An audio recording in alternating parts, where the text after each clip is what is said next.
Hi అండి అందరికీ welcome to Swapna's kitchen world. ఈరోజు నా కిచెన్లో ఫ్రూట్ కస్టర్డ్ ఎలా తయారు చేయాలో చూద్దాం రండి. ముందుగా పాలని వేడి చేసుకుందాం. కాచి చల్లార్చిన పాలల్లో 2 టేబుల్ స్పూన్ ఆఫ్ కస్టర్డ్ని వేసి బాగా కలిపి పక్కన ఉంచుకుందాం. ఇప్పుడు వేడిగా ఉన్న పాలల్లో మన స్వీట్నెస్కి తగ్గట్టు మిల్క్ మేడ్ లేదా షుగర్ని యాడ్ చేసుకుందాం.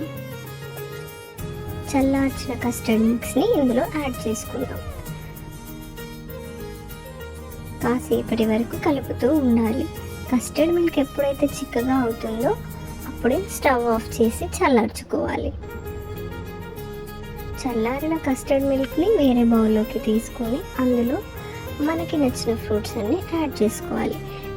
Banana, Goa, pomegranate, apples, grapes, dry ఫ్రూట్స్ని యాడ్ చేసుకున్నాను.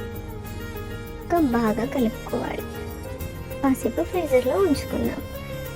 కాస్త కూల్ అయ్యాక ఈ కూల్ అండ్ చిల్డ్ ఫ్రూట్ కస్టర్డ్ని సర్వ్ చేసుకొని తినేయడమే.